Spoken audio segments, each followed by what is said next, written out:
Apresentamos Através da Bíblia, o programa que leva você ao estudo sistemático e detalhado do Livro dos Livros, a Palavra de Deus. Estes estudos são de autoria do Dr. J. Vernon Magui e apresentados pelo pastor e professor Itamir Neves.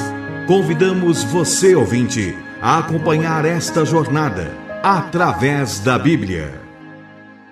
Estamos iniciando mais um programa da série Através da Bíblia. Para nós é um privilégio poder contar com a sua audiência, sabendo da responsabilidade que temos de proclamar a palavra de Deus.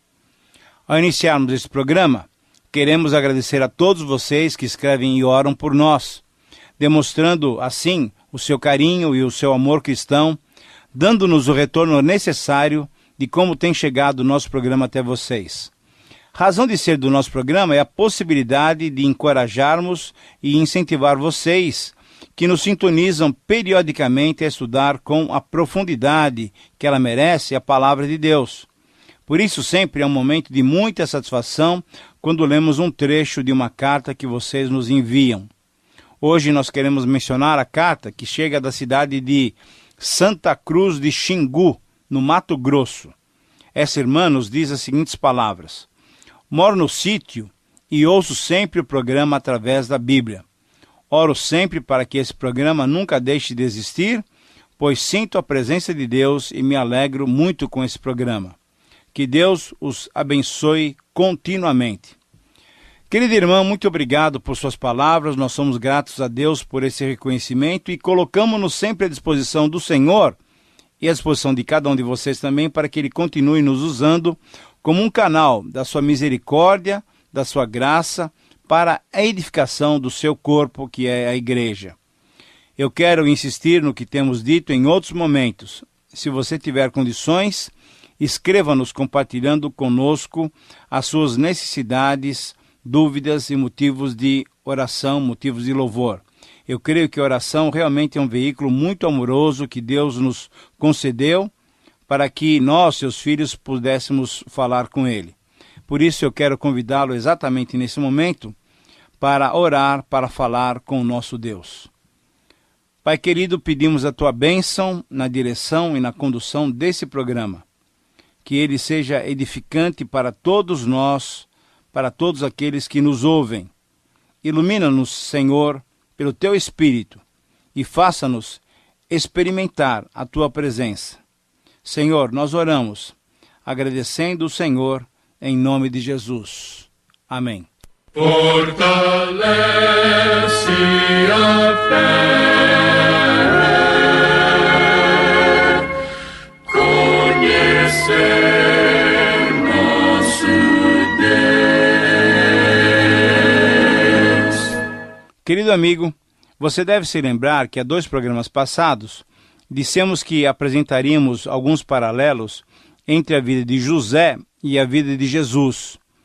Você se recorda disso? Pois bem, estávamos falando naquele programa sobre a pessoa de José e como ele foi vendido pelos seus irmãos aos midianitas que o levaram para o Egito.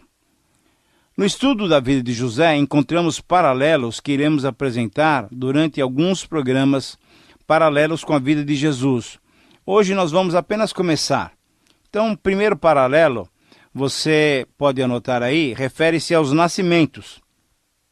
Ambos, José e Jesus, tiveram nascimentos que nós podemos considerar como milagrosos. Sabemos que Raquel era estéril e somente diante da intervenção divina, ela, relacionando-se com Israel, deu à luz a José. O nascimento de Jesus foi único, foi milagroso, porque Jesus nasceu de uma virgem. Jesus foi gerado por obra e graça do Espírito Santo, sem a participação de José, marido de Maria. Muito bem, esse é um primeiro paralelo. O segundo paralelo refere-se ao amor paternal. Observando o amor especial que Jacó tinha por José e o amor especial que Deus tinha por Jesus, notamos essa semelhança. Jacó amava profundamente a José e Deus amava profundamente a Jesus, a tal ponto que Deus disse do céu: Este é o meu filho amado em quem me alegro, conforme Mateus 3,17. Querido amigo, como você pode perceber, essas semelhanças são muito significativas e todas elas nos mostram como Deus, durante toda a história da humanidade, foi se revelando passo a passo a nós, demonstrando o seu amor e o seu plano maravilhoso de nos salvar. Assim, na história de José, que nós vamos estudar por vários capítulos, nós vamos encontrar esses paralelos. E nos próximos programas, veremos outras semelhanças, outros paralelos que servem como metáforas, que servem como ilustrações, comparações, que servem como sinais para mostrar o bendito plano de Deus para nos salvar. Agora, olhamos para o capítulo 37, e ali nós tivemos a oportunidade de conhecer um pouquinho de José, de ver como ele foi odiado pelos seus irmãos e como ele foi vendido para o Egito, onde ele foi exposto numa feira de escravos e onde ele foi comprado também por Potifar, oficial e comandante da guarda do faraó. A história de José foi interrompida pelo capítulo 38, como nós vimos no programa passado, onde nos foi relatada a vida de Judá e os seus pecados, com o objetivo principal, veja bem, amigo, de nos mostrar que mesmo uma descendência tão contrária aos princípios divinos, o próprio Deus pode suscitar dessa descendência pecaminosa, e de fato suscitou, a maior bênção que o ser humano pôde experimentar, isso é, Jesus Cristo veio da linhagem de Judá. Jesus Cristo veio ao mundo dessa linhagem pecaminosa de Judá, um dos filhos de Israel.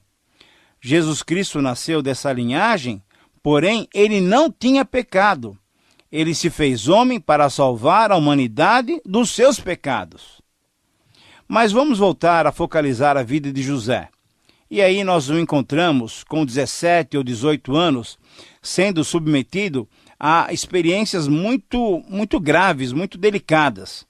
Mas é assim mesmo que Deus prepara um homem para uma grande obra.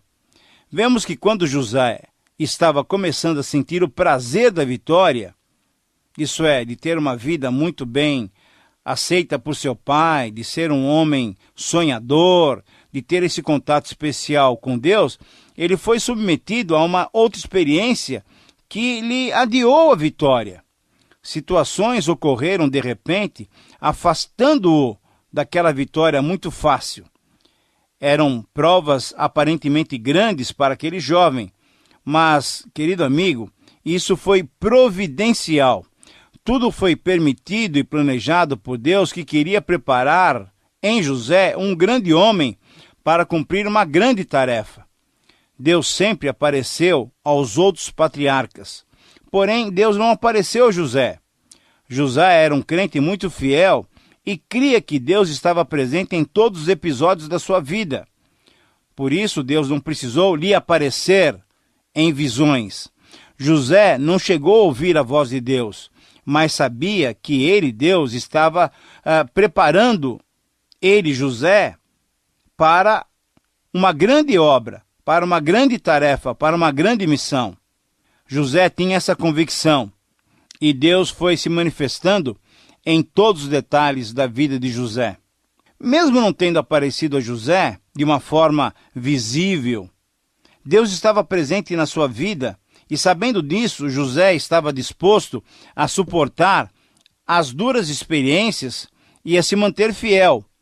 Ele tinha feito uma decisão, ele tinha tomado uma posição. Deus estava com ele e ele queria ficar fiel a Deus. Na verdade é isso, querido amigo, o que acontece quando uma vida de um cristão está diante de Deus. Nós temos que tomar as nossas decisões, nós temos que nos posicionar. Queremos confiar integralmente em Deus ou não? Muitas vezes, os caminhos através dos quais Deus nos leva a experimentar grandes vitórias, esses são caminhos difíceis. Antes de desfrutarmos das suas bênçãos e do seu triunfo, passamos por duras provas. José estava sempre obediente, andando pelos caminhos determinados por Deus. Ele estava resoluto a ser sempre fiel a Deus. Contudo, prezado amigo, todas as coisas contribuem para o nosso bem. José pensava assim: depois de passar por todos os obstáculos, tropeços ou provas até difíceis, com certeza Deus me dará vitória. Era esse o pensamento de José. Tempos depois, quase no final, depois de analisar a sua vida de um modo geral, José disse a seus irmãos que o venderam como escravo para o Egito. Lá no capítulo 50, versículo 20 do livro de Gênesis, José disse o seguinte: vós, na verdade, intentastes o mal contra mim, porém Deus o tornou em bem, para fazer como vedes agora, que se conserve muita gente em vida. Querido amigo, você percebe que essa é uma visão diferente da vida? Quando nós confiamos no Senhor, podemos olhar para o futuro, podemos olhar para o passado e vamos verificar a presença de Deus no nosso dia a dia. Por ter esse espírito animado e positivo, por ter essa total e completa confiança em Deus, o Senhor mesmo era com José e o tornou um homem próspero. Os versículos 3 e 4 nos dizem que, percebendo que o Senhor era com José em tudo aquilo que ele fazia, Potifar, aquele que o comprou na feira de escravos, o colocou como mordomo da sua casa e lhe passou às mãos tudo o que tinha. Que vida abençoada era essa de José, não é mesmo? Mas o texto prossegue, nos versículos 5 a 7, relatam que o Senhor abençoou a casa do egípcio, de Potifar, por amor a José. Potifar confiou então às mãos de José e, tendo-o por mordomo, de nada sabia senão sobre o pão que ele devia comer, o pão com que ele se alimentava. O resto estava sob o controle de José. Essa, querido amigo, é de fato uma experiência muito especial. De um escravo vendido na praça, a posição de um mordomo fiel e pleno de responsabilidades na casa de um comandante do faraó, o maior império da época. Você percebeu que mudança de vida? Mas sabe qual era o segredo? O próprio texto nos diz: o Senhor era com José, o Senhor era com ele. E sabe por quê? O texto também responde: por amor a José, o Senhor ama aquele quem lhe é fiel. Mesmo cedo, ainda muito novo, talvez com 17, 18 anos, José tinha um bom caráter e tinha muita dignidade.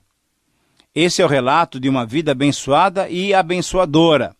Vimos que muitos foram abençoados por meio de Abraão, de Isaque e de Jacó. Agora vemos José levando à casa de Potifar o quê? As bênçãos do Senhor, exatamente isso. Querido amigo, vale a pena perguntarmos: como é que tem sido a nossa vida? Nós somos abençoados e somos também abençoadores? Temos compartilhado das bênçãos que Deus nos tem dado? Mas veja, outras perguntas surgem. Será que uma vida abençoada dessa maneira está isenta de dificuldades? Será que a presença de Deus em nossa vida e em nossas atividades impedem que soframos as tribulações normais que tantos outros sofrem? Veja bem, querido amigo, voltando ao texto, é interessante observarmos a última frase do versículo 6. Diz a Bíblia o seguinte: que José também, no meio de toda essa situação, a Bíblia descreve, ele era formoso de porte e de aparência. Então, você pode deduzir por esse pequeno relato que, sendo ainda um rapaz jovem de 17 anos, 18 anos, com um porte físico forte, que certamente tinha ganho através das tarefas na casa do seu pai Israel, ele sendo também bonito e sendo de uma outra nacionalidade, é claro que José despertava um interesse especial. E aí o que vemos nesse relato, dos versículos 7 a 9, é que José despertou o interesse de quem? Veja só que dificuldade, da mulher de Potifar. A mulher de Potifar, que nós não sabemos o seu nome, provavelmente era bem mais nova que o seu marido, era jovem e bonita. Essa jovem senhora enamorou-se de José e lhe propôs, veja só, ser ele seu amante. Ela mesma tomou a iniciativa e convidou a José para deitar-se com ela. Ela estava encantada com José, com seu sucesso, com a sua habilidade para com os negócios, mas também ela estava encantada com a sua tenra idade, com o seu porte físico e com a beleza de José. Então, não tendo mais controle sobre os seus sentimentos e sobre os seus desejos, com certeza, ela ofereceu-se a José. Você percebe que situação difícil? É uma situação muito delicada. Então, vemos aqui que, apesar de ser um homem sob a bênção de Deus, José não ficou isento de grandes provações. E, especificamente, José não ficou isento dessa grande tentação. É isso mesmo. O crente, mesmo sendo muito fiel, não está isento das dificuldades da vida, das provas a que são submetidos todos os seres humanos. Mas José teve uma reação inesperada. A grande maioria dos jovens com certeza aceitaria esse convite, mas com José foi diferente. José era diferente. José temia Deus. José recusou aquela proposta e, conforme os versos 8 e 9, ele respondeu à mulher de Potifar, através de 7 razões, por que ele não aceitaria aquele convite para ser amante dela, da mulher de Potifar. Anote, então, as razões que José apresentou. São 7 essas razões. Primeiro, ele reconheceu a sua posição. Ele era um simples mordomo, sabia que era escravo do seu patrão. Segundo, ele reconheceu que o seu senhor lhe tinha confiado tudo e não sabia e nem se preocupava com as coisas que aconteciam na sua casa. Terceiro, ele reconheceu que possuía uma posição privilegiada em sua tarefa, pois o seu próprio senhor não sabia, não era maior que ele na sua própria casa. Quarto, ele reconheceu que o seu senhor o considerava um servo de total confiança, pois lhe tinha dado completa autoridade sobre todos os assuntos e sobre todos na sua casa. Quinto lugar, ele reconheceu que, mesmo tendo autoridade e liberdade sobre tudo e todos, ele tinha algo proibido para ele, exatamente a esposa de Potifar. Sexto, ele reconheceu que não poderia cometer tal maldade contra o seu senhor Potifar. E, finalmente, sétimo lugar, ele reconheceu que não poderia pecar contra Deus. Você percebeu, então, querido amigo, 7 razões porque ele rejeitou aquela proposta indecorosa da mulher de Potifar. Apesar de ser crente, José não ficou isento à tentação, não ficou livre das dificuldades, mas José estava espiritualmente preparado. Existem hoje crentes que oram apenas quando se acham diante de um perigo ou de uma aflição. Mas José estava sempre preparado, ele tinha decidido andar fielmente diante de Deus. Provavelmente ele orava constantemente, e isso o tornava sempre pronto para estar firme contra as piores investidas de Satanás contra a sua santidade. A tentação não o surpreendeu. Era a sua convicção religiosa que determinava a sua conduta. Era a sua determinação de ter uma vida íntima com Deus que determinava o seu comportamento. Era a sua fé em Deus que o levava a resistir à tentação. Vemos que a posição de José em relação ao casamento era muito correta.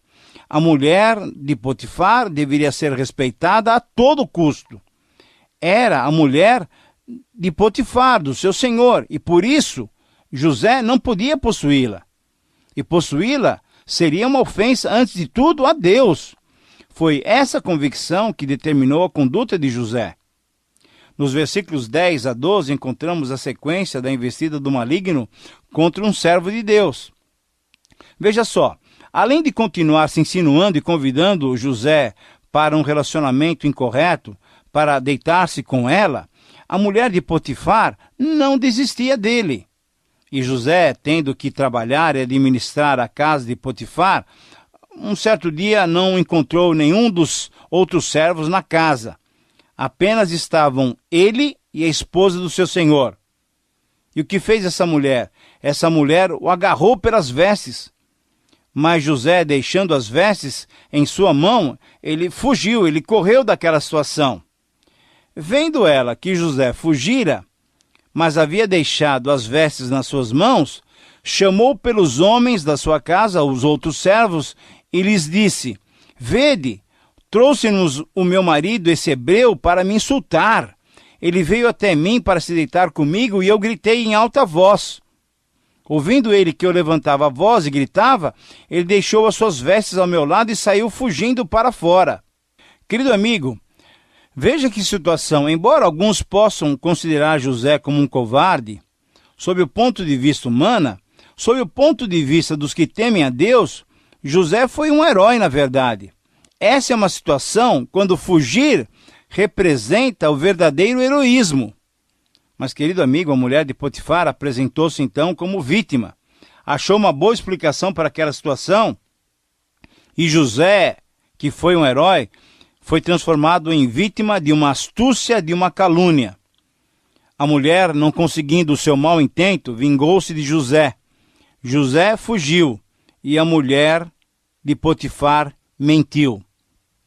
José não trocou os seus direitos das bênçãos divinas por uma satisfação momentânea, para depois, um dia, colher frutos amargos de haver cedido covardemente ao desafio da carne. O apóstolo Paulo também um dia aconselhou o seu jovem filho na fé, Timóteo, com as seguintes palavras: Fugi dos desejos da mocidade. Sim, querido amigo, nós temos que muitas vezes fugir, porque a tentação é ilusória e ela quer nos levar ao pecado. Temos que então nos posicionar ao lado do Senhor e fugir da tentação. Mas o texto prossegue e os versos 16 a 20 relatam que quando Potifar chegou em casa, a sua mulher contou-lhe algo que certamente o entristeceu, deixou-o grandemente irado, porque aquele servo, José, era um servo de máxima confiança. Ele tinha traído Potifar. Foi essa acusação contra José. A mulher de Potifar disse-lhe que aquele hebreu, denotando grande preconceito e menosprezo, ele tinha tentado desonrá-la, e ela, gritando por socorro, ele conseguiu fugir, mas deixou as suas roupas ali ao lado dela. Potifar ficou muito irritado, acreditou na sua mulher, era a palavra de uma esposa contra a palavra de um escravo. José, então, não teve a mínima chance. Querido amigo, diante dessa história, o que você acha que Potifar sentiu? Ele sentiu-se muito irritado e queria até matar José. Mas Potifar, com certeza, de acordo com os planos de Deus, mandou jogar José na prisão. A pergunta é: será que Deus não estava sob o controle daquela situação? Quando sofremos por nossos erros, não podemos reclamar. Mas sofrer injustamente, não dá para suportar. Será que não foi esse o pensamento de José? Será, querido amigo, que não é esse o pensamento que muitas vezes eu e você temos? Novamente insistimos. Por sermos crentes, por confiarmos em Deus e obedecermos a sua palavra, nós não estamos isentos das provações, dos testes, das dificuldades, das aflições que a vida nos proporciona. Temos sim que confiar plenamente no Senhor, sabendo que Ele é um Deus justo. Diante das injustiças dos homens, temos um Deus justo. Ele é o nosso juiz. E mais ainda, mesmo diante das injustiças humanas, temos que confiar que Deus tem o poder de transformar todas as coisas para o bem daqueles que o amam. Deus sabe de tudo e a tudo vê. Você crê nisso? Esse é o desafio que Deus nos dá. Chegando agora ao final do nosso programa e ao final do estudo de hoje, nós encontramos nos versos 21 a 23 um relato que afirmam que, mesmo naquela situação, Deus estava com José. Essa é uma grande garantia. Deus não nos tira da fornalha, mas Ele se coloca na fornalha juntamente conosco. Você se lembra da experiência de Daniel? E você se lembra do salmista Davi? Ainda que eu ande pelo vale da sombra da morte, não temerei mal algum. Por quê? Porque tu estás comigo. Aqui está a razão. Tu estás comigo. É assim que a Bíblia nos garante a presença de Deus. Essa foi a experiência de José. E essa pode ser a minha e a sua experiência. Você crê nisso? Você crê que isso é possível ainda hoje? Então decida agora mesmo manter-se fiel contra as tentações, perseverar em oração, manter-se vigilante para não cair na tentação e confiar plenamente na justiça divina. Muito obrigado por sua companhia e espero encontrá-lo no nosso próximo programa. Deus te abençoe. Terminamos mais uma apresentação do programa Através da Bíblia. Esperamos que você nos escreva, dando a sua opinião sobre o que ouviu. O nosso endereço é Caixa Postal 18.300, CEP 04626-970, São Paulo, São Paulo. Repetindo, Caixa Postal 18.300, CEP 04626-970, São Paulo, São Paulo. Este programa foi produzido nos estúdios da Transmundial.